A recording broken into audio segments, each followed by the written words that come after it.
A very good morning everyone guys. Good morning. Good morning everyone. Last class हम लोगों ने यहां तक किया था कवर, ठीक है। कौन कौन सा एस्टैब्लिशमेंट है जिसके ऊपर chapter 4 shall not become applicable in relation to code on wages, यहां तक किया था। अब एक नया चीज पढ़ा रहे, ध्यान से सुनना। Chapter 4 is only continuing. मैंने आपको पहले भी बताया था कि जो ये प्रोविजंस है बोनस का, ये किसके ऊपर एप्लीकेबल नहीं है? पीएसयू के ऊपर, पब्लिक सेक्टर अंडरटेकिंग या गवर्नमेंट एम्प्लॉइज के ऊपर भी अप्लाई नहीं करता है। लेकिन कुछ कुछ केसेस में ना आप देखोगे even provision of bonus shall become applicable on the employees working under public sector undertaking when, कब ऐसा होगा? सुना ध्यान से। सपोज करो कोई पब्लिक सेक्टर अंडरटेकिंग है, there is a public sector. Public sector का मतलब समझते हो ना, गवर्नमेंट का कंट्रोल है उसमें। There is a public sector. Public sector जो है क्या कर रहा है, ध्यान से सुनना, ऐसा गुड्स मैन्युफैक्चर कर रहा है, ऐसा प्रोडक्ट्स मैन्युफैक्चर कर रहा है, या फिर ऐसा सर्विसेज रेंडर कर रहा है जो कि डायरेक्ट कंपटीशन में है प्राइवेट सेक्टर से। जो कि क्या है बताओ? Direct, which is in direct competition with any of the private sector. I repeat again, generally speaking public sector के एम्प्लॉइज पे प्रोविजंस ऑफ बोनस अप्लाई नहीं करता है, but then there is an exception. कुछ ऐसे पब्लिक सेक्टर है जो ऐसा गुड्स बना रहे हैं या ऐसा सर्विसेज रेंडर कर रहे हैं विच is in direct competition with the private sector, and the revenue of such public sector from such product or service constitutes at least 20% of the total revenue of the public sector establishment, then the provision of bonus shall become applicable on such public sector undertaking. Ma'am क्या बोले, मतलब कुछ समझ में नहीं आया? सुना ध्यान से। सपोज करो पब्लिक सेक्टर है, ठीक है, जो दो प्रोडक्ट बना रहा है, प्रोडक्ट ए भी बना रहा है, प्रोडक्ट बी भी बना रहा है। प्रोडक्ट ए से उसका 30 लाख का सेल है, प्रोडक्ट बी से मान लो उसका 70 लाख का सेल है। समझ में आ रहा है? और ये जो प्रोडक्ट ए बना रहा है ना, ये डायरेक्टली किससे कंपीट कर रहा है? ए प्राइवेट लिमिटेड से या ए लिमिटेड से, जो कि एक प्राइवेट सेक्टर है। आई रिपीट अगेन, एक पब्लिक सेक्टर अंडरटेकिंग है, ठीक है, गवर्नमेंट का एस्टैब्लिशमेंट है, जिसमें दो प्रोडक्ट बनाया जा रहा है, ए एंड बी। ए से 30 लाख का रेवेन्यू आ रहा है, बी से 70 लाख का। और ए प्रोडक्ट जो है वो डायरेक्ट कंपटीशन में है with any of the private और पब्लिक सेक्टर। दूसरे प्राइवेट सेक्टर के संग क्या डायरेक्ट कंपटीशन में है। तो मैंने तुमको क्या बोला, क्या इसके ऊपर बोनस का प्रोविजन अप्लाई करेगा इस एस्टैब्लिशमेंट के ऊपर? कब करेगा? अगर जिस प्रोडक्ट से उसका रेवेन्यू इतना है कि वो at least 20% of the total revenue constitute कर रहा है उस एस्टैब्लिशमेंट का, देन बोनस का प्रोविजन शैल बिकम एप्लीकेबल। तो अब यहाँ पे आप देखोगे टोटल रेवेन्यू कितना है इसका मिलाकर, ए प्लस बी 100 लाख। इसका 20% करोगे तो कितना आएगा? 20 लाख आएगा। अब 20 लाख देखोगे, प्रोडक्ट ए ही तो डायरेक्ट कंपटीशन में है प्राइवेट सेक्टर से, तो ये तो अकेला ही 30 लाख हो गया, यानी 20 लाख को क्या कर, एक्सीड कर रहा है। यानी क्या इस एस्टैब्लिशमेंट के ऊपर बोनस का प्रोविजन अप्लाई हो जाएगा? हाँ, हो जाएगा। Again I am repeating, generally public sector undertaking के एम्प्लॉइज के ऊपर बोनस का प्रोविजन एप्लीकेबल नहीं होता। Chapter 4 of this code on wages 2019 is not applicable, but then there is an exception. If you are a public sector undertaking who is engaged in production of goods, manufacturing of goods or rendering of services in such a way that the revenue which is in direct competition with any private sector, in such a way that revenue from that particular product constitute not less than 20% of the total revenue of what it is earning, then bonus shall become applicable. कुछ गया आपके दिमाग में? अरे क्या हाँ या ना बोलो, समझ में आ रहा है? एक पब्लिक सेक्टर है, दो प्रोडक्ट बना रहा है, ए और बी। प्रोडक्ट ए से कितना कमा रहा है? 30 लाख। बी से कितना कमा रहा है? 70 लाख। और जो प्रोडक्ट ए बना रहा है ना, वो डायरेक्ट कंपटीशन में किसके संग? Private sector. तो बेसिकली पीएसयू का ऑब्जेक्टिव क्या होता है? नॉन प्रॉफिट वो होता है ना, मतलब कि उतना ज्यादा वो लोग वो नहीं होता, पब्लिक का वेलफेयर के बारे में सोचता है, बट ये तो कम्पीट कर रहा है प्राइवेट सेक्टर से, तो फिर उसके ऊपर अप्लाई करो। क्यों उसके ऊपर नहीं अप्लाई करोगे? क्यों उसको एक्स्ट्रा प्रायोरिटी मिलेगा? कब? लेकिन जब इसका रेवेन्यू कितना है, कम से कम 20% ऑफ द टोटल रेवेन्यू। यही मान लो प्रोडक्ट है जो कि डायरेक्ट कंपटीशन में था प्राइवेट सेक्टर से, इससे खाली इसको 1 लाख का रेवेन्यू आ रहा है, इट्स वेरी नॉमिनल, इनसिग्निफिकेंट, तब क्या इसके ऊपर बोनस अप्लाई होगा? क्या नहीं? इतना रेवेन्यू तुम उस प्रोडक्ट से कमा रहे हो जो कि कम से कम not less than 20% of the total revenue है। तुम्हारे टोटल रेवेन्यू का कम से कम 20% हिस्सा फॉर्म कर रहा है, तब बड़ा रेवेन्यू हो गया, मेजर रेवेन्यू हो गया, तब इन दैट केस तुम्हारे पर बोनस का प्रोविजन अप्लाई हो जाएगा। Now got it? समझ में आया? पढ़ो क्या लिखा हुआ है। Situation when payment of bonus chapter shall apply on public sector unit if an establishment in public sector sells a क्या प्रोडक्ट या सर्विस विच इज इन क्या competition with the private sector, and that product या service fetches at least कितना बोला? 20% of the total revenue, then payment of bonus chapter shall apply to the establishment and public sector as well. जैसे एक government company दो product बना रहा है, बताओ क्या, एक्स और वाई, रेवेन्यू कितना कितना है? 30 लाख 70 लाख, ठीक है, और एक्स किसको बेच रहा है, एक्स जिसको भी बेच रहा है कंपटीशन कर रहा है किसके संग, प्राइवेट सेक्टर।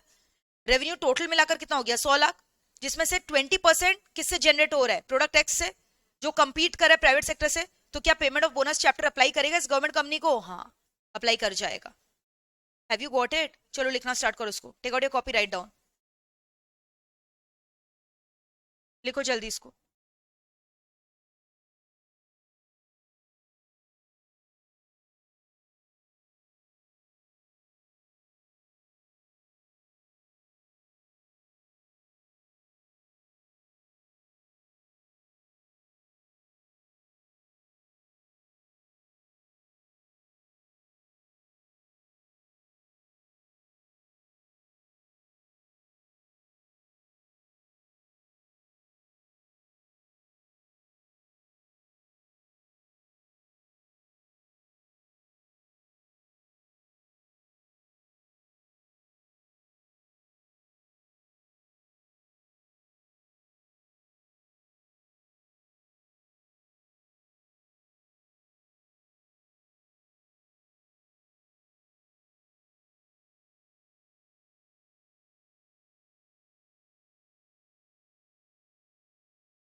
अंडर सेक्शन 40 लिख लेना।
हो गया, एग्जाम्पल लिख रहे होगे।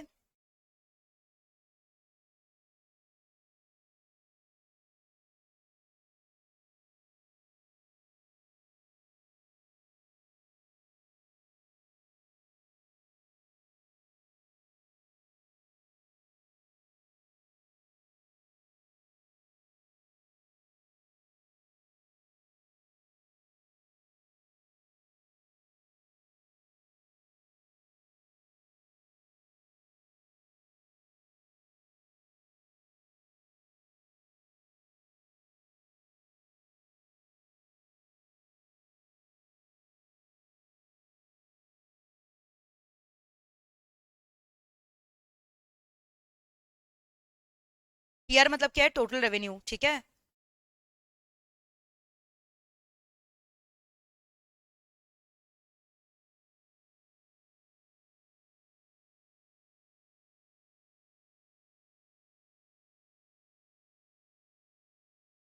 इज इट डन गाइस, जल्दी से बताओ।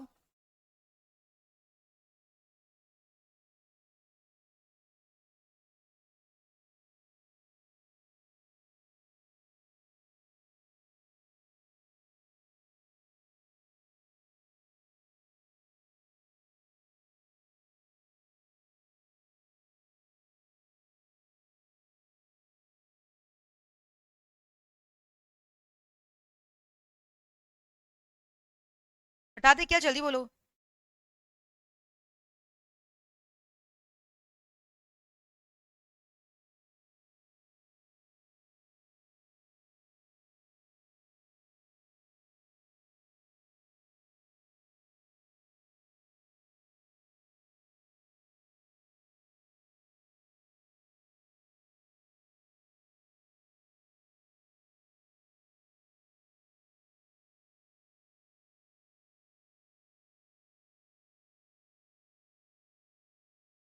Write down next topic. समझो एक चीज फिर लिखवा रहे हैं, ठीक है। सपोज करो ए लिमिटेड एक एस्टेब्लिशमेंट है, a limited is one of the establishment. अब इसका पता है क्या हो रहा है, 4 ब्रांचेस है। कितना ब्रांचेस है बताओ? 4 branches. Branch A, branch B, branch C, branch D, ऐसे करके 4 ठो ब्रांच है इसका, अलग अलग लोकेशन में या फिर सेम लोकेशन में, डज नॉट मैटर। अब मेरे को बताओ अलग अलग ब्रांचेस का अलग अलग अवेलेबल सरप्लस कैलकुलेट हुआ है। Now you tell me for the computation of the bonus, क्या ये सबको एक एस्टेब्लिशमेंट माना जाएगा कि अलग अलग डिपार्टमेंट माना जाएगा? एक ही माना जाएगा। तो this is the concept of treatment of multiple branches which one establishment has. तो एग्जाम में केस स्टडी क्वेश्चन आ सकता है कि एक एस्टेब्लिशमेंट उसका मल्टीपल ब्रांचेस है और उसका अलग अलग ब्रांचेस का अलग अलग प्रॉफिट है। तो अब मेरे को बताओ जब बोनस का कंप्यूटेशन करोगे, जो रेट वगैरह लोगे, तो क्या पूरा मेरे को प्रॉफिट सबका एक लेना पड़ेगा कि अलग अलग के ऊपर अलग अलग देखेंगे एप्लीकेबिलिटी?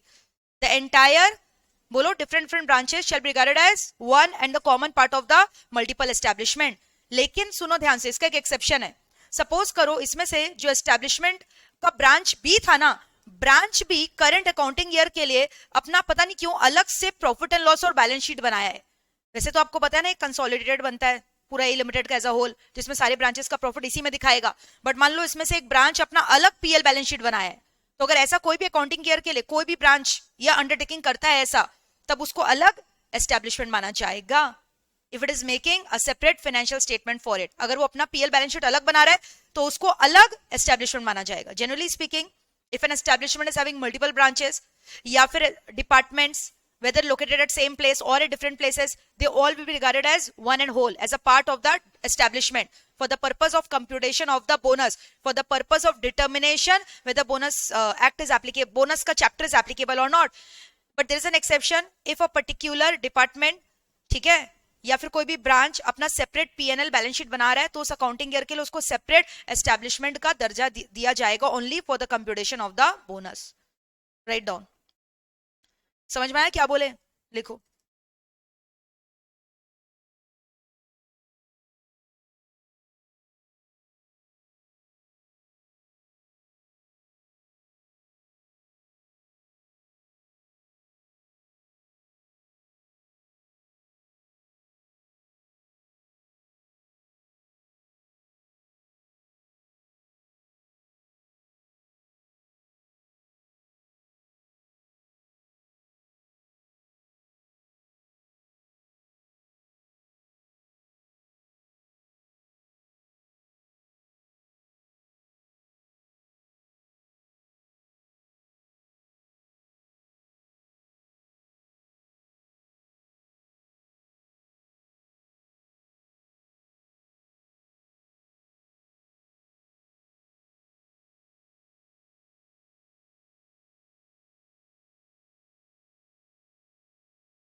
फिर इसका क्या बोला है कि एक्सेप्शन है ना, कि अगर कोई भी एक पर्टिकुलर अकाउंटिंग ईयर के लिए अपना सेपरेट बैलेंस शीट पीएनएल बना रहा है, तब in that case such department undertaking या ब्रांच को हम एक अलग एस्टेब्लिशमेंट कंसिडर करेंगे for the purpose of computation of bonus under this code.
लिख लो एक्सेप्शन.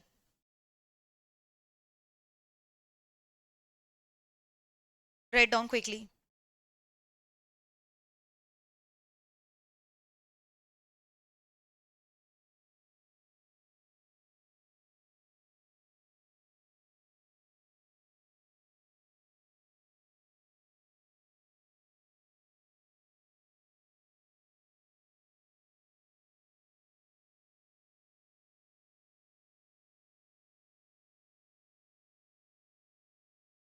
हो गया.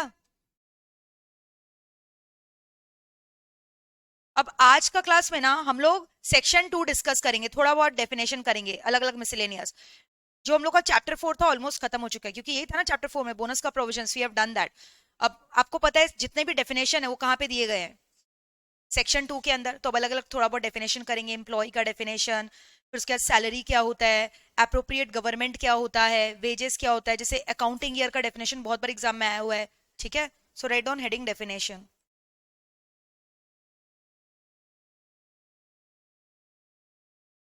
Under section 2. जितने भी डेफिनेशन है मोस्टली दे आर अंडर क्या, सेक्शन 2. ठीक है, क्लॉज याद करने का दरकार नहीं है तुम लोग को. क्लियर. जैसे हर जगह आ रहा था ना accounting year, accounting year, bonus में आ रहा था ना accounting year, accounting year. Accounting year का मतलब बताओ क्या होता है, 1 अप्रैल. 1 अप्रैल तुमको पता है ना अपना अकाउंटिंग ईयर किससे चालू होता है, 1 अप्रैल से लेकर 31 मार्च तक. So it means the year which is commencing on 1 अप्रैल.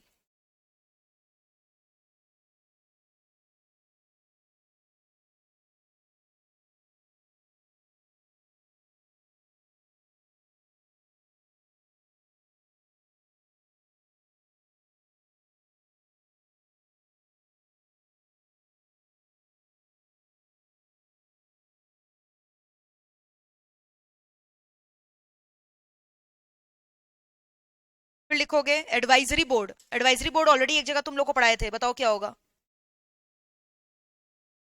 तो हाँ वेरी गुड, दो टाइप का होता है, एक सेंट्रल एडवाइजरी बोर्ड और एक state advisory board, as a case में भी. जो अलग से तुम आगे करोगे मेरे संग, डोंट वरी. अभी पढ़ाया नहीं है इस चैप्टर के अंदर जो एडवाइजरी बोर्ड है, 42 में कॉन्स्टिट्यूट होता है अंडर दिस. ठीक है, तो लिखो.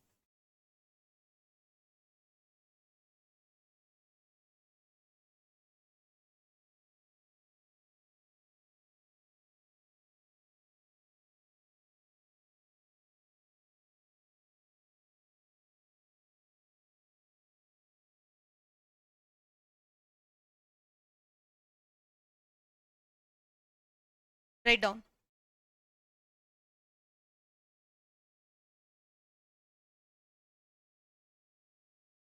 अब बताओ, इंप्लॉय का डेफिनेशन मैंने पहले ही लिखवा दिया, चेक करो एक बार जल्दी से.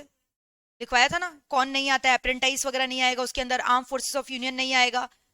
तो एम्प्लॉय होता क्या है, क्या लिखोगे वहीं पे ऐड कर लो जहां लिखवाया है. एनी पर्सन जो एम्प्लॉयड है एस्टेब्लिशमेंट में, याद है पहले भी लिखवाया था ओएसएसडब्ल्यूसी में भी, skilled, unskilled, manual, non manual, semi skilled, managerial, administrative, technical work को करने के लिए, whether terms of employment are expressed और implied, whether by way of remuneration या फिर विदाउट वे ऑफ रेमुनरेशन.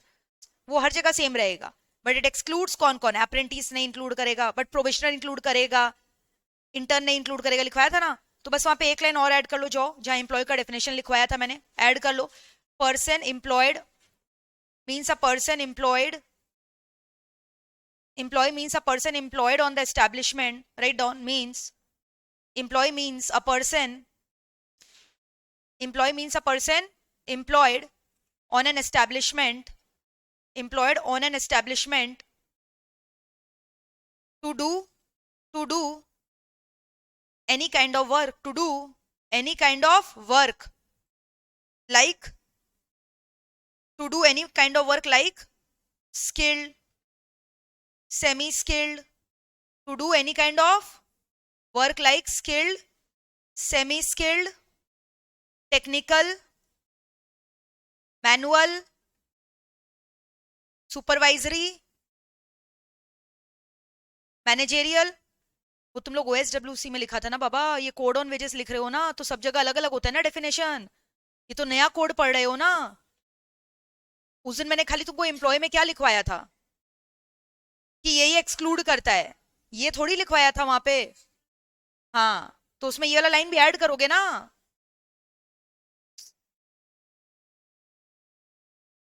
समझ में नहीं आता है तुम लोग को कुछ। जाओ एम्प्लॉय का डेफिनेशन में जाओ। तुम लोग OSHWC कोड में मत चल जाओ, ये दूसरा कोड चल रहा है। हर कोड में डेफिनेशन दिया हुआ है बाबा। देखो, उस दिन लिखवाया था ना मैंने तुमको एम्प्लॉय, तो खाली इतना सा लिखोगे, मान लो तुमको आएगा कोड ऑन वेजेस के हिसाब से एम्प्लॉय को डिफाइन करो, इतना से लिखने से नहीं चलेगा। फिर क्या लिखोगे?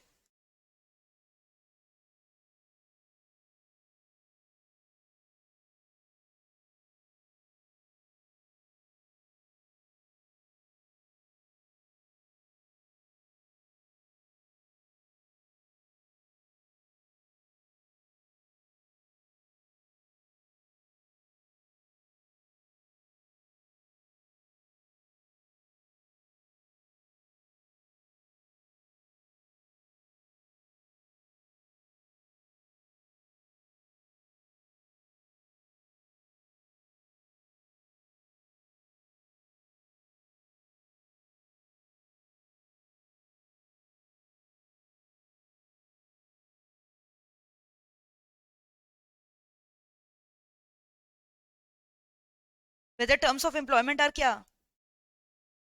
एक्सप्रेस्ड और इम्प्लाइड। फिर यहाँ पे लिख लेना, does not includes apprentice, intern, any member of the arm forces of union, but includes probationer. लिख लो कैसे? Now you got it? लिखो जल्दी से।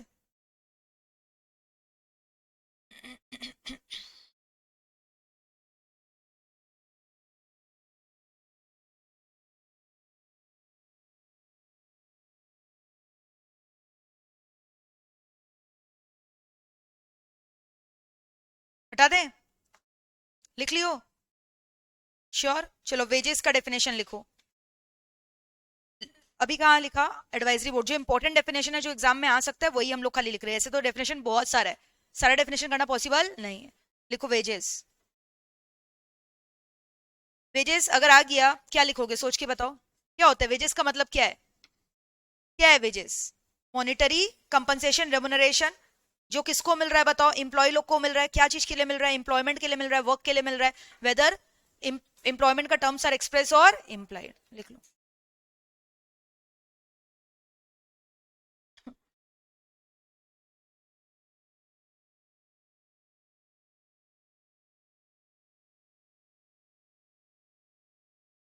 सो इट इंक्लूड्स क्या बताओ? All the kind of monetary, remuneration,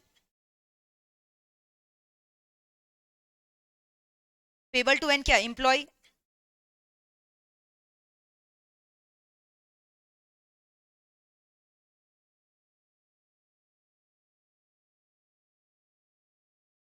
in respect of क्या? Employment और work done.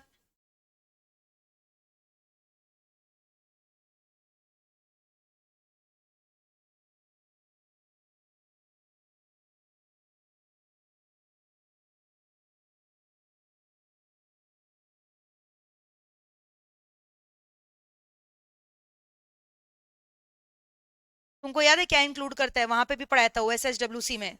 Very good. Basic, dearness allowance, retaining allowance, तो ये इंक्लूड करता है। लिख लो।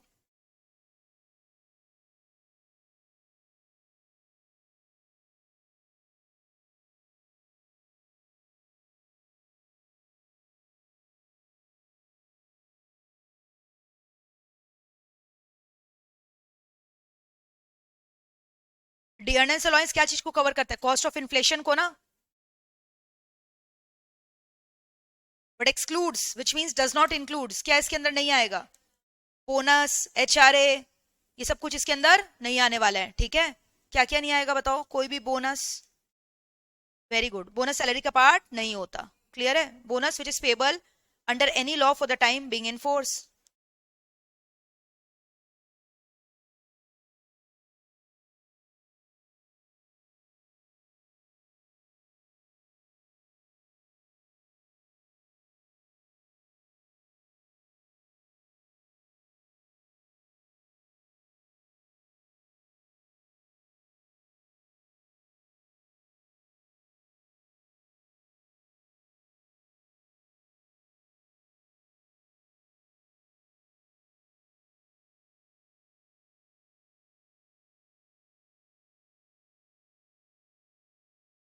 ये सब सप्लाई करने का जो कॉस्ट वगैरह है, ये सब सैलरी का पार्ट फॉर्म नहीं होता।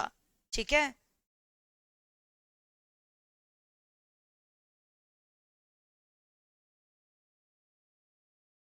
और एनी अदर एम्यूनिटी, और क्या नहीं आएगा? याद है एम्प्लॉयर का contribution towards pension provident fund, ये सब नहीं आएगा, क्योंकि वो एम्प्लॉयर को पैसा देना है, वो उसका एम्प्लॉय का हिस्सा थोड़ी होता है।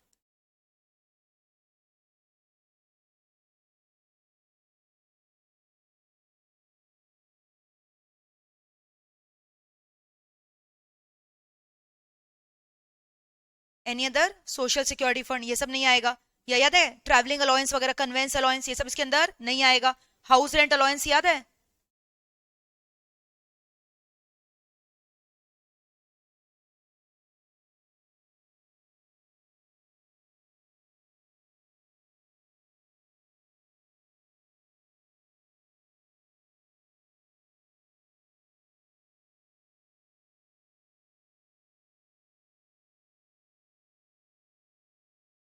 एचआरए, याद है एचआरए भी लिखवाए थे। हाउस रेंट अलाउंस, कन्वेन अलाउंस, ये सब नहीं आएगा इसके अंदर। ओवर टाइम अलाउंस नहीं आएगा, कमीशन वगैरह नहीं आएगा।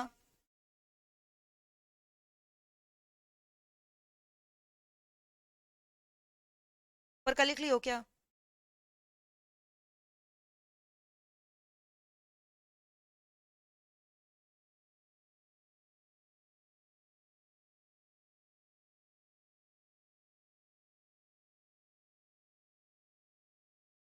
Any kind of commission payable to employee, gratuity payable to employee on termination.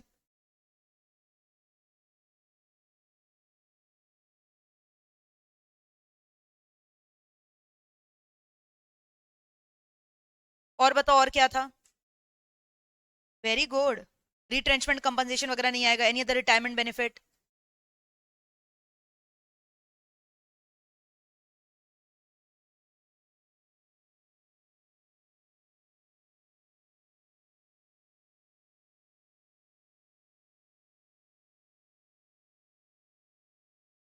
लिख लो सब, राइट डाउन, जल्दी जल्दी लिख लो, जल्दी से।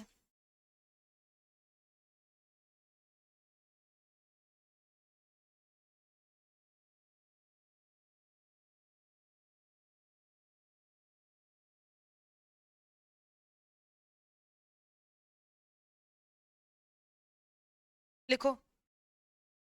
कोई केस पेंडिंग था, कोई अवार्ड आया है, उसका सेटलमेंट हुआ, dispute between the parties to the dispute, तो उससे रिलेटेड कोई रेमुनरेशन आया है, तो वो भी इसके अंदर काउंट नहीं होगा।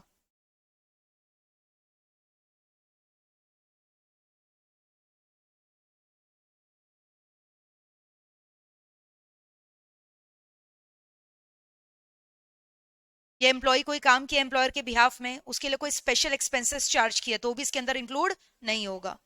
ठीक है।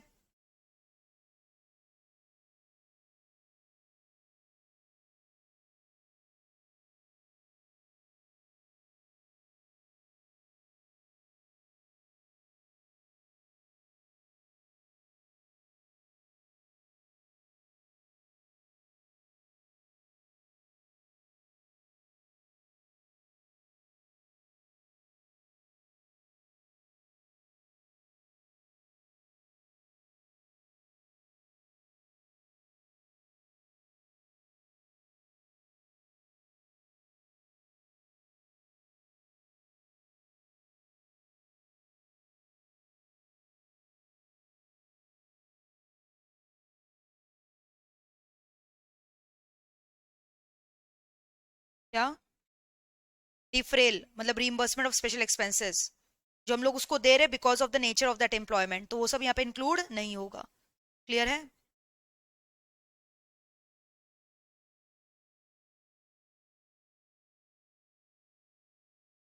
फिर वहां पे याद है एक चीज और पढ़ाया था, वो 50% वाला बात, सीलिंग वगैरह था ना, देखो खोलो वाला, एक चीज पढ़ाया था। ग्रेचुइटी और रीट्रेंचमेंट को छोड़कर अगर ये सब पेमेंट कितना फॉर्म कर रहा है मेरे को बताओ, 50%, हाँ हाफ मतलब 50% ऑफ द टोटल रेमुनरेशन, तो जो एक्सेस है उसको क्या मान लिया जाएगा? Deemed remuneration. और उसको वेजेस में क्या कर दिया जाएगा? एड बैक कर दिया जाएगा। ठीक है, तो ये भी लिख सकते हो, वहां लिखवाया हुआ है वैसे।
और रेमुनरेशन इन काइंड वाला भी प्रोविजन एक पढ़ाया था।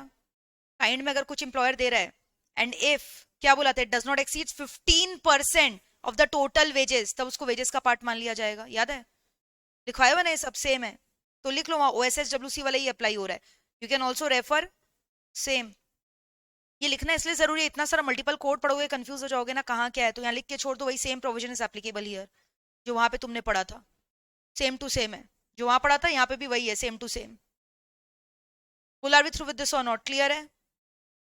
पूरा एक बार रीड कर लो जल्दी से। तो this completes all the definition related.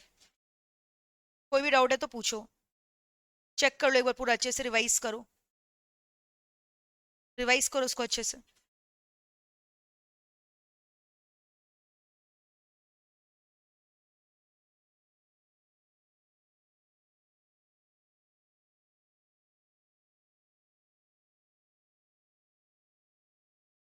पूरा रिवाइज करो अच्छे से, कोई भी डाउट है तो पूछो, पूरा लर्न करो। आज का क्लास में कुछ ऐसा कुछ बहुत बड़ा चीज नहीं पढ़ा है, एकदम बेसिक थ्योरी पढ़ा है, इसको रिवाइज करो, करो।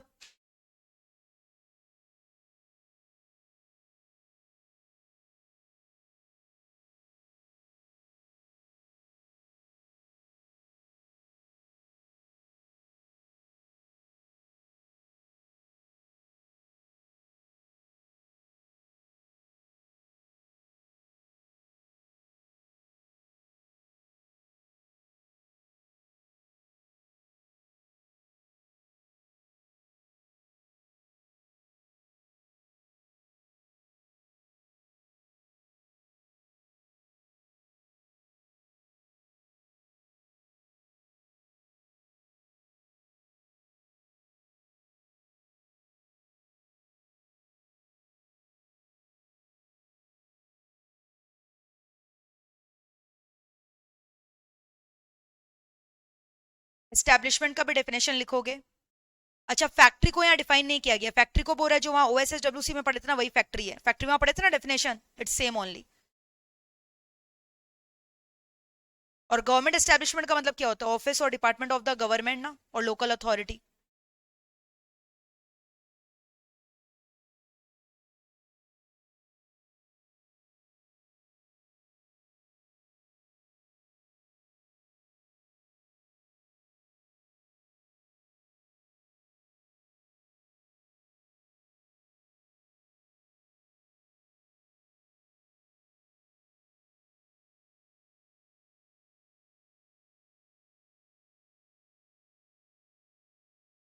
Write down.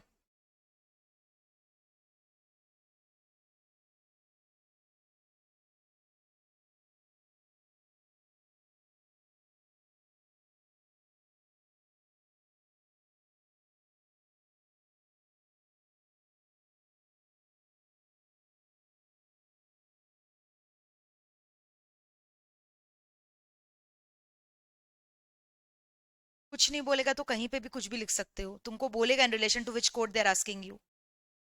अब वहां तो बहुत बड़ा डेफिनेशन तुम पढ़े हो OSSWC में। पूरा ये वाला इजी लग रहा है तो ये लिख देंगे, अरे कोड टू कोड वेरी करता है ना, ऐसे थोड़ी कुछ भी लिख दोगे। बोलो हो गया क्या यहाँ तक जल्दी?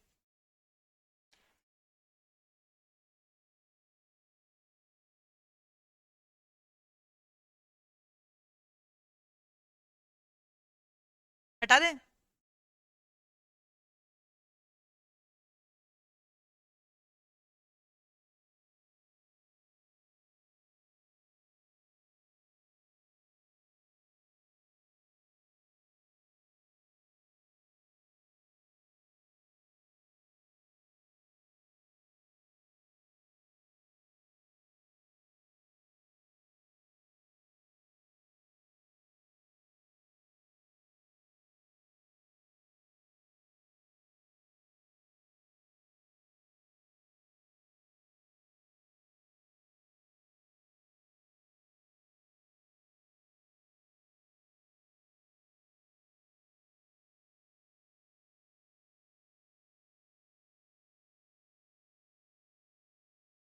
सुनो ना, एक बार इधर आओ तो, पूरा हम लोग रिवाइज करेंगे जितना भी पढ़े हैं, ठीक है? पूरा अपना स्टडी मैट से आ जाओ और चेक करेंगे हम लोगों ने पूरा कवर किया है कि नहीं। आओ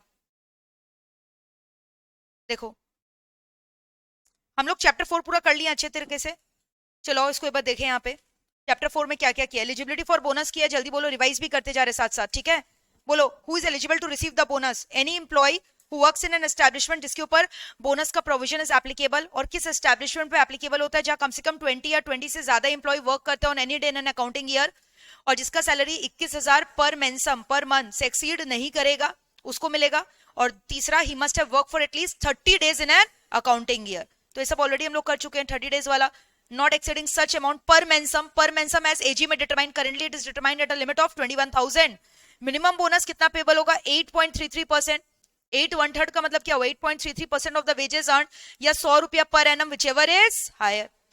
फिर उसके बाद हायर बोनस कब मिलता है? Maximum bonus that is 20% of the salary, जो कि कब मिलेगा? अगर तुम्हारा एलोकेबल सरप्लस एक्सीड करेगा तुम्हारे मिनिमम बोनस को। Maximum bonus 20% of such wages, लेकिन ये तभी मिलेगा अगर allocable surplus exceeds the quantity of the minimum bonus. फिर याद है मैंने बोला था प्रोडक्टिविटी लिंक विद बोनस, कोई भी एम्प्लॉय अपना right to receive minimum bonus relinquish नहीं कर सकता, even though he write down in the contract, does not matter, nor the employer shall be forced to pay a bonus at a rate higher than 20% even though he has signed the contract. None of the terms of the contract can ever override the provisions of the code. तो वही चीज यहाँ पे लिखा हुआ है, ठीक है। फिर उसके बाद सेट ऑन सेट ऑफ का प्रोविजन हम लोगों ने किया था, फर्स्ट 5 अकाउंटिंग ईयर्स में नहीं मिलता। कब से चालू होता है? 6 7 एंड सो ऑन, फॉर कितना ईयर्स? 4 अकाउंटिंग ईयर्स के लिए मिलता है। क्लियर है? फिर उसके बाद हम लोगों ने किया था proportionate reduction of bonus in certain cases। अगर कोई लॉस वगैरह हुआ है, financial loss because of the misconduct of the employ, then the employer is entitled to recover that loss from the amount of bonus payable only from that accounting year in which the loss was actually incurred। ठीक है। फिर हम लोग working days वगैरह निकालना सीखे थे ना। वर्किंग डेज में क्या क्या आएगा? 30 डेज वाला में उसमें क्या क्या इंक्लूड होगा? Salary on paid leave, leave on paid salary, medical leave on paid salary, maternity leave, paid maternity leave, या फिर अगर तुमने ले ऑफ किया है but other than reasons for strikes lockout, था ना ये सब, तो ये सब इंक्लूड होगा। तो वही चीज यहाँ पे बोल रहा है। या टेम्पररी डिसेबलमेंट हुआ है during the course of employment, तो वो भी काउंट होगा, मटर्निटी लीव काउंट होगा, था ना। फिर कब बोनस नहीं मिलेगा? अगर तुमने एम्प्लॉय को निकाल दिया है, डिसमिस कर दिया है on any of the following 4 ground, on grounds of fraud, writers behaviour, theft, या फिर सेक्सुअल हैरेसमेंट कॉन्विक्टेड। फिर ये अभी जस्ट हम लोगों ने किया कि अगर मल्टीपल ब्रांचेस है, ठीक है, एक एस्टैब्लिशमेंट में, तो they all shall be treated as part of the क्या? Same establishment for the computation of bonus. लेकिन इसका एक्सेप्शन भी हम लोगों ने पढ़ा कि अगर इन लोग अकाउंटिंग ईयर के लिए सेपरेट बैलेंस शीट और पीएनएल बना रहा है, तब उस अकाउंटिंग ईयर के लिए दे शैल बी ट्रीटेड एज क्या? Separate establishment for the purpose of the computation of the bonus under this code. करवा दिया ना। फिर हम लोगों ने ये भी किया कि अवेलेबल सरप्लस, एलोकेबल सरप्लस कितना परसेंटेज ऑफ अवेलेबल सरप्लस होता है? It is 60% in case of banking company and 67% of available surplus in case of other establishment. और अवेलेबल सरप्लस कैसे निकलेगा? 33 के अंडर ग्रॉस प्रॉफिट में से कुछ कुछ रिडक्शन करके। याद है क्या क्या रिड्यूस करोगे? Number 1, depreciation as per income tax act, provision for taxation less करोगे, and such other sum which may be prescribe in respect of employer notified by AG, and also deduct investment allowance reserve, rebate था ना, development rebate allowance reserve. तो वही सब यहाँ पे दिया हुआ है, देखो कैसे निकालोगे, क्या क्या लेस करोगे। देख रहे हो? Depreciation, direct tax, other some prescribed employer in favour of as may be prescribe by CG. और फिर जब टैक्स कंप्यूट करते थे उसमें कैरी फॉरवर्ड लॉस वगैरह सेट ऑफ नहीं करेंगे, याद है बोले थे, डेप्रिसिएशन एक्यूमुलेटेड लेस नहीं करेंगे। और अगर इंडिविजुअल है तो खाली income derive by that establishment shall be regarded as his income. फिर रिबेट ऑन एक्सपोर्ट ये सब कंसिडर नहीं करेंगे, ये भी बोला था। सेट ऑन सेट ऑफ का प्रोविजन करवाया था। सेट ऑन कब होता है? जब आपका एलोकेबल सरप्लस मैक्सिमम बोनस से भी ज्यादा है, ठीक है, कैरी फॉरवर्ड करोगे नेक्स्ट ईयर के लिए। और सेट ऑफ कब होता है? जब आपका एलोकेबल सरप्लस मिनिमम बोनस से भी कम है। क्लियर है? रूल्स वगैरह कौन प्रिस्क्राइब करता है? सेट ऑन सेट ऑफ का सीजी। फिर कस्टमरी बोनस, अगर कोई पूजा बोनस, बर्थडे बोनस दिया है तो बीच में से काट कर पेमेंट कर सकते हो डिडक्शन देकर, याद है ये सब। फिर टाइम लिमिट पढ़ाया था, 8 मंथ्स करवाया था from the close of the accounting year. Extension ले सकते हो but can not exceed 2 year. और अगर डिस्प्यूटेड बोनस है तो with in 1 month from the settlement of the award, award जब से है वहां से पेबल हो जाएगा ना, with in a period of कितना मंथ? 1 मंथ। और अगर अमाउंट को लेकर है तो कम से कम 8.33% तो एम्प्लॉय को पे कर देना ऑफ द वेजेस। क्लियर है? पब्लिक सेक्टर अंडरटेकिंग सेक्शन 40 आज ही हम लोगों ने किया। एप्लीकेबल कब है? अगर वो ऐसा प्रोडक्ट या गुड्स या सर्विसेज रेंडर कर है जो कि कंपटीशन में प्राइवेट सेक्टर के संग, और इनकम फ्रॉम सच सर्विस या गुड्स का sale is at least 20% of the gross income. करवाया था ना ये सब। फिर किसके ऊपर अप्लाई नहीं करता, कल लिखवाया था, LIC के employees, employees working under merchant shipping act, dock workers, ठीक है, या फिर CGSG का एम्प्लॉय, या फिर Indian red cross society, educational institute, hospital, chamber of commerce, reserve bank of India का एम्प्लॉयज करवाया था, या फिर बोला था फाइनेंशियल इंस्टीट्यूशंस का एम्प्लॉयज, ठीक है, इनलैंड वाटर ट्रांसपोर्ट का, या फिर AG जिसको प्रेस्क्राइब करेगा। बोलो, पूरा देखो चैप्टर 4 हम लोगों ने कर लिया अच्छे से, एक एक चीज कर लिया, कुछ भी नहीं छूटा। आप देख रहे हो पूरा पूरा का पूरा मैट कवर करवा दिया है तुम लोग को। अब डेफिनेशन कुछ कुछ हम लोग यहाँ से डायरेक्टली करेंगे, कुछ कुछ मैंने ऑलरेडी लिखवा दिया तुम लोग को, ठीक है। तो जो जो लिख लिए यहाँ से वो रिवाइज करेंगे और बाकी लिखेंगे हम लोग। We can not write all the definition, we are just writing the important one. Section 2 talks about the definition. Accounting year we have already done, 1 April होगा ना हर साल का। एडवाइजरी बोर्ड मतलब सेंट्रल या फिर स्टेट, एज अ केस में भी 42 में आप पढ़ोगे आगे जाकर।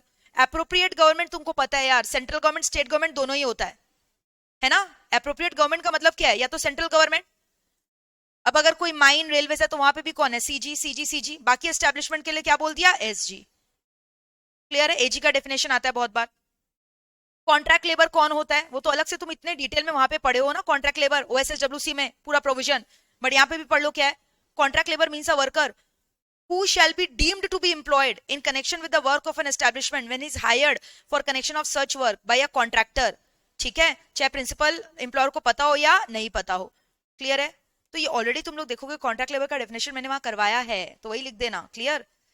अब डायरेक्ट टैक्स के अंदर क्या आता है, इनकम टैक्स आता है, पता ही है तुम लोग को, ठीक है, कंपनी सर टैक्स, एंड उसके बाद एग्रीकल्चर इनकम टैक्स। एम्प्लॉय अभी हम लोग जस्ट पढ़े, एक ऐसा पर्सन जो वेजेस में एम्प्लॉयड है by any establishment, skilled, semi skilled, unskilled, manual work, operational, supervisory, managerial, administrative work के लिए, क्लरिकल वर्क के लिए, वेदर एक्सप्रेस हो या फिर एम्प्लॉयड। कौन कौन नहीं आएगा, एक्सक्लूड, अप्रेंटिस नहीं आएगा बोला था, या फिर armed forces of the union भी नहीं आएगा, बताया था ना। एम्प्लॉयर कौन है, जो एम्प्लॉय करेगा पर्सन को काम करने के लिए, एम्प्लॉय को एस्टैब्लिशमेंट में, ठीक है, where the establishment is carried on by central state government department या फिर लोकल अथॉरिटी एटसेट्रा। क्लियर है। इंक्लूजन, और कौन कौन आएगा एम्प्लॉयर के अंदर, फैक्ट्री के केस में ऑक्यूपायर आएगा, बाकी एस्टैब्लिशमेंट में the person who is managing the affairs, contractor या legal representative of the deceased employer. Employer के अंदर कौन आएगा बताओ ना, एम्प्लॉयर का मतलब क्या है, ऐसा बंदा जो डायरेक्टली इनडायरेक्टली कोई भी बंदे को एम्प्लॉय कर रहा है काम करने के लिए, 1 या मोर एम्प्लॉय को इन इस एस्टैब्लिशमेंट। और एस्टैब्लिशमेंट कौन कैरी कर रहा है, या तो सेंट्रल या स्टेट गवर्नमेंट कर रहा है, तब फिर क्या होगा बताओ, अथॉरिटी कौन होगा, जो भी हेड ऑफ द डिपार्टमेंट है, और अगर लोकल अथॉरिटी है तो chief executive of that authority. Clear है।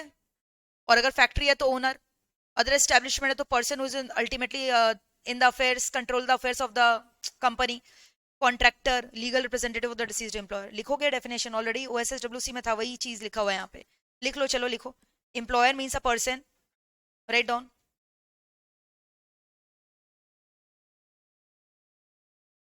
सेक्शन 2 क्लॉज L, डेफिनेशन देख रहे हो कहां पे लिखा हुआ है बताओ, section 2 clause L, section 2 clause L, याद रहेगा। चलो लिखो definition, start writing down. Employer, इन लोग क्या होगा ना, कोई भी तुमको डेफिनेशन उठाकर दे देगा और बोलेगा लिखो, तो खाली रीड करके ही चल जाओगे तो याद रहेगा ना क्या लिखना है भाई। बोलो एम्प्लॉयर कौन होता है, मीन्स अ पर्सन। ये क्या कर क्या रहा है बताओ, जो एम्प्लॉय कर रहा है ना, हु एम्प्लॉयज, या तो डायरेक्टली या तो क्या indirectly, through any person, 1 or more than 1 employees in his क्या establishment, and where the establishment is carried out by CG या फिर SG, then employer is the authority। कौन होगा अथॉरिटी, जिसको इलेक्ट किया हेड ऑफ द डिपार्टमेंट ने, specified by head of the department, and in case of local authority establishments, the chief, very good, executive of that authority. It also includes, inclusions था ना, in case of factory, owner of the factory, occupier of the factory, other establishment, contractor, legal representative of the क्या, deceased employer. कौन कौन आएगा बताओ, factory के case में कौन होता है, ऑक्यूपायर होता है ना. In case of factory, the occupier of factory. फिर और बताओ, ये सब स्मार्टली याद करना है, समझ में आ रहा है. एक बार तुमने पढ़ लिया, वही चीज को हर जगह अलग अलग जगह घुमा घुमा के लिखा है, सेम चीज है. अदर एस्टेब्लिशमेंट में the person who ultimately manages the क्या, affairs of the establishment. और अगर कॉन्ट्रैक्टर लोग सप्लाई करे तो कॉन्ट्रैक्टर, या फिर क्या बोला था, नहीं, लीगल रिप्रेजेंटेटिव बोला था ना डिसीज्ड एम्प्लॉयर का.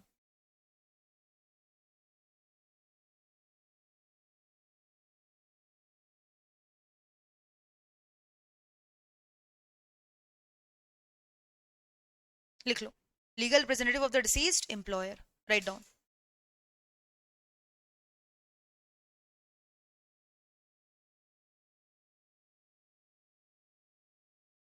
बोलो, are we through with this और नॉट गाइस, क्लियर है. यहां तक हो जाए तो बताना, फिर आगे का डेफिनेशन करेंगे डिस्कस. हो गया? Anyone is still writing?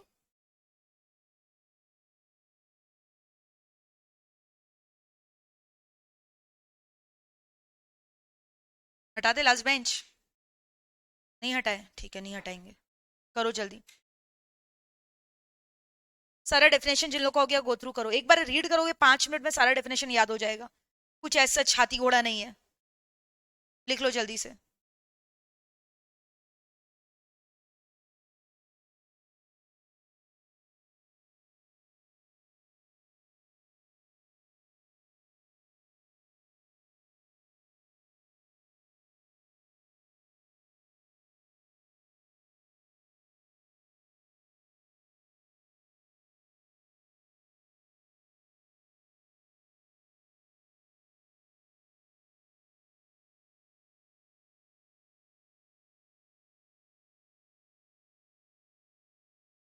सुनो ना, तुम लोग एम्प्लॉय का डेफिनेशन यहाँ पढ़ा है ना, वर्कर को अलग से डिफाइन किया है.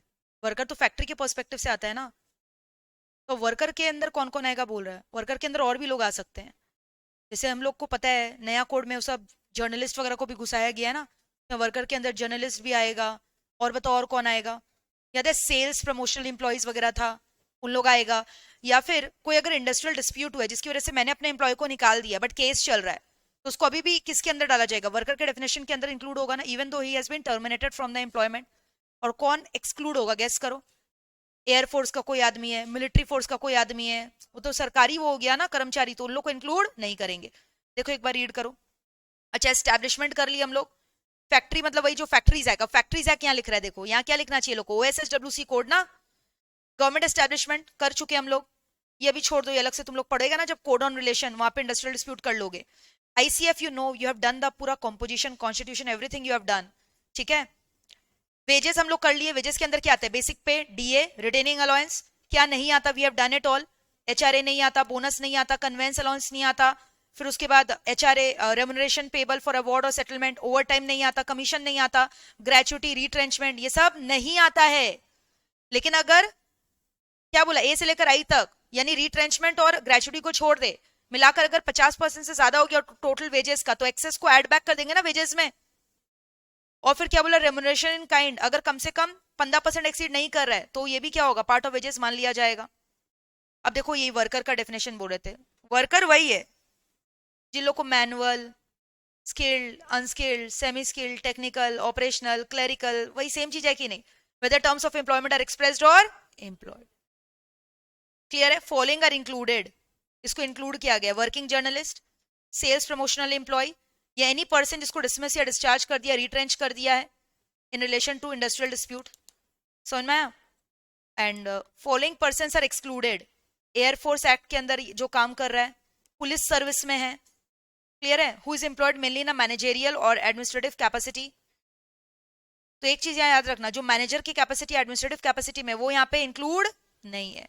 देखो यहाँ नहीं लिखा है मैनेजरियल और एडमिनिस्ट्रेटिव, या फिर सुपरवाइजरी कैपेसिटी है। ड्रॉइंग वेजेस एक्सीडिंग कितना, 15,000 रुपया पर महीना, तो भी वर्कर में नहीं है। ये सब इंप्लॉय में ऐसा कुछ नहीं था, वो लोग इंप्लॉय है लेकिन वो लोग वर्कर, क्योंकि वर्कर थोड़ा मतलब लोअर क्लास हो गया, यू अंडरस्टैंडिंग। तो ऐसा आदमी जिसका सैलरी 15,000 रुपया से ज्यादा है उसको वर्कर नहीं बोलेंगे, although he will be an employ but not be a worker. तो लिख लो इसको भी, डेफिनेशन को, वर्कर को, जल्दी से।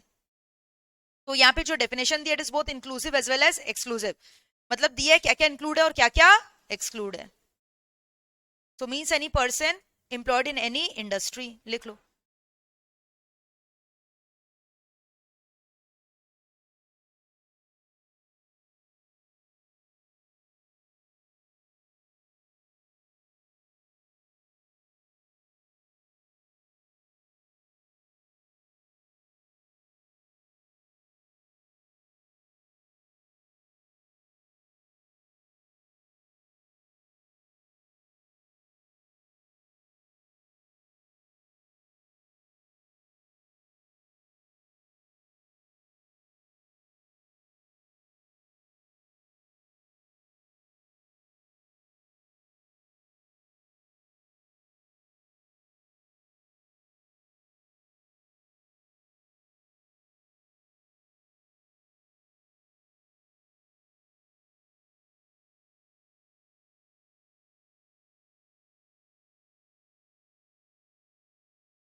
सेम चीज है ना, terms of employment are expressed और क्या implied.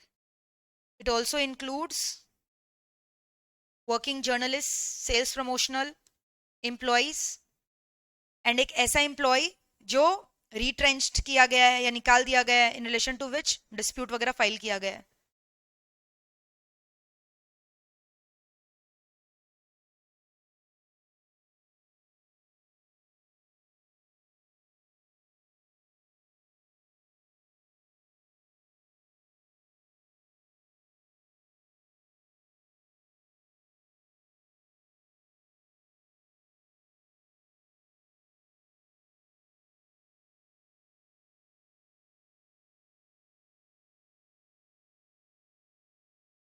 Under the code relating to industrial dispute, मतलब कौन सा हो गया, इंडस्ट्रियल रिलेशन कोड ना, जो तुम पढ़ोगे अभी नेक्स्ट मेरे से आगे। इंडस्ट्रियल डिस्प्यूट का नया कोड वही है ना, जहाँ रिट्रेंचमेंट वगैरह ये सब के बारे में पढ़ोगे, वर्कर्स का राइट्स के बारे में, स्ट्राइक्स, लॉकआउट, ये सब का डिफरेंसेस क्या होता है, ये सब पढ़ोगे, ठीक है।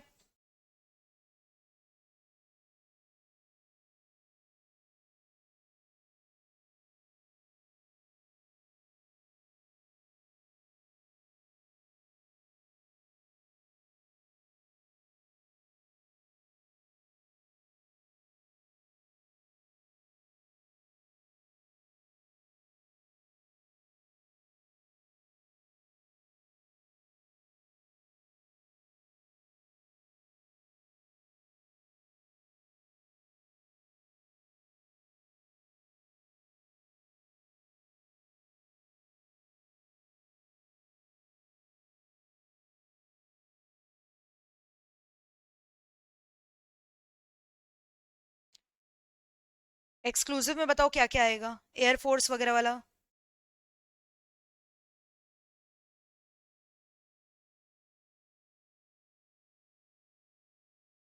लिखो जल्दी।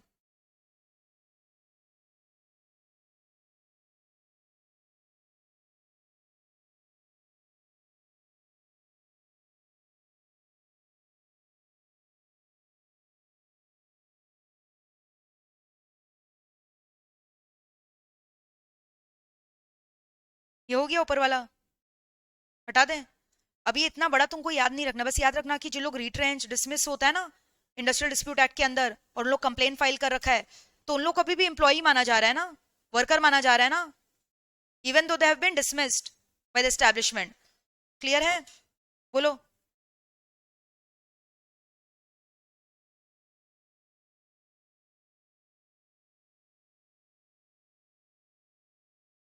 या फिर जो पुलिस ऑफिसर्स है,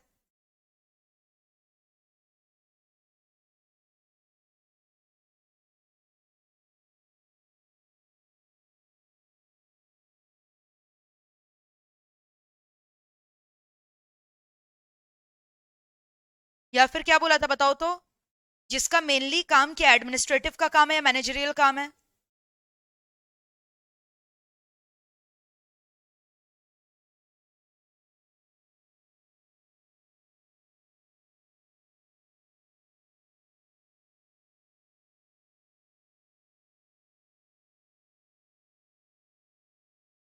या फिर इवन अगर किसी का सुपरवाइजरी वगैरह का काम है और उसका सैलरी 15,000 रुपया से क्या, बोलो, ज्यादा है, 15,000 तक चलेगा?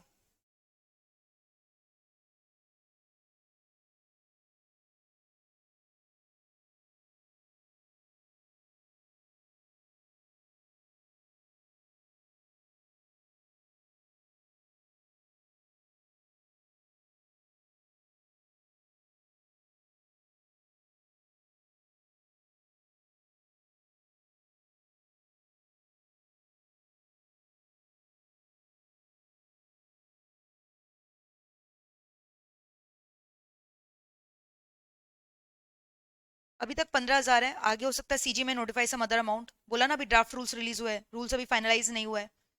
ठीक है, so this completes all your definition.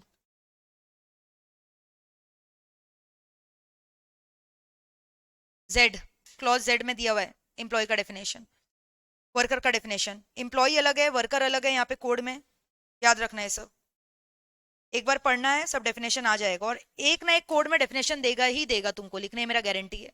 कोई भी एक कोड का डेफिनेशन देता है, तुम स्कैनर खोल के देख लो, 3-4 तो डेफिनेशन लोग देता ही देता है।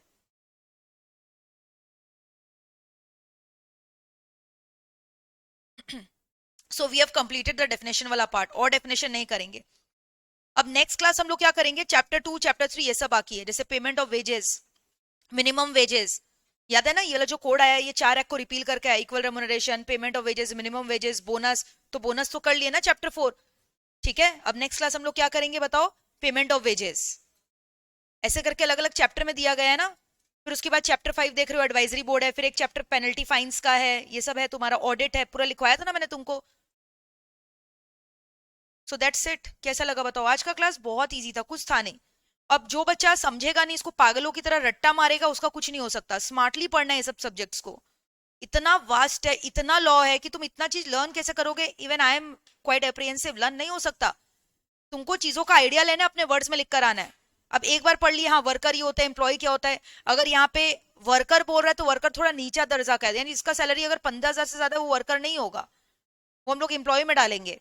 फिर वर्कर वही जिसको कोई भी हायर कर रहा है, स्किल्ड, सेमी स्किल्ड, अनस्किल्ड, ये तो कॉमन चीज हो गया ना। मैनुअल, सुपरवाइजरी, टेक्निकल वर्क, ये सब करने के लिए क्लरिकल वर्क, चाहे विद वेजेस हो, विदाउट वेजेस हो, चाहे टर्म्स ऑफ एम्प्लॉयमेंट एक्सप्रेस हो, चाहे इंप्लाइड हो, इन लोग को हम लोग बोलते हैं।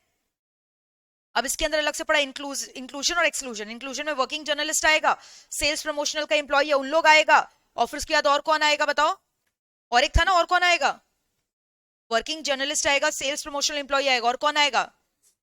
हाँ, अगर कोई डिस्प्यूट वगैरह से रिलेटेड कोई एम्प्लॉय जिसका टर्मिनेशन हो चुका है, तो अब वो तो बोल रहे ना तुम एम्प्लॉय नहीं हो, लेकिन within the meaning of employ worker उसको माना जाएगा कि वो वर्कर है। रिट्रेंचमेंट हुआ या डिसमिसल हुआ, डिस्चार्ज हुआ, और उसी के रिस्पेक्ट में वो पर्टिकुलर बंदा डिस्प्यूट फाइल किया है। ठीक है, कहाँ पे, under the code which is covering industrial dispute. तो which code is covering that, industrial relation code, IRC, जो तुम पढ़ोगे आने वाले क्लासेस में।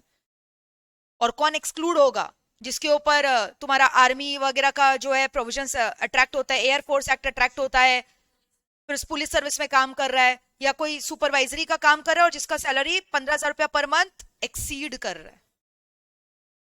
फिर हम लोगों ने पढ़ा एस्टेब्लिशमेंट क्या होता है, कोई भी जगह जहां पे ट्रेड, बिजनेस, ऑक्यूपेशन कैरी कर रहे हो। ठीक है, और गवर्नमेंट एस्टेब्लिशमेंट भी इसके अंदर आता है।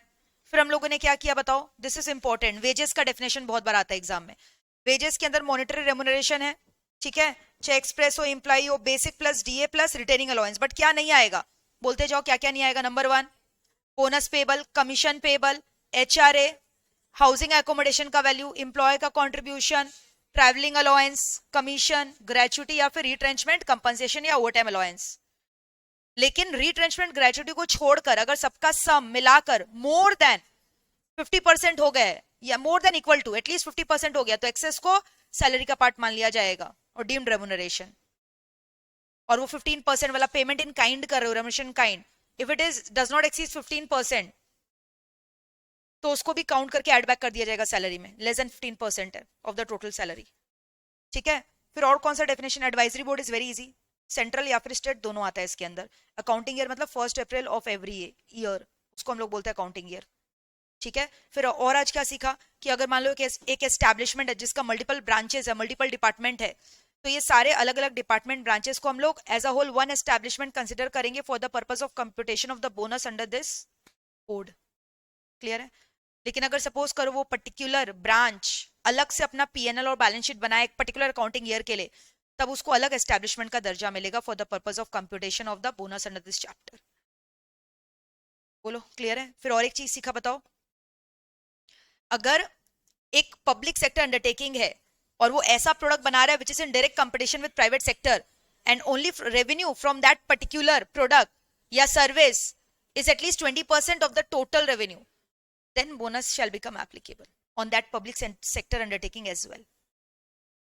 पूरा रिवाइज भी कर लिया ये वाला चैप्टर को आज अच्छे से। अभी तक जितना भी पढ़ाया था सेक्शन 26, 33, 34, 32 वो सब भी रिवाइज कर लिया।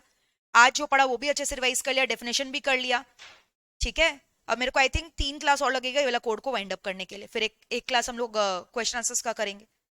मजा आ रहा है करके कोड? और उसके पहले वाला कोड का मैंने आपको बोला था क्वेश्चन आंसर्स लिखकर जमा देने। I have not received a single copy yet, please do the needful. Thank you so much for today. Let us keep the class till here. Thank you. Bye. Enjoy your day, guys. Bye, everyone.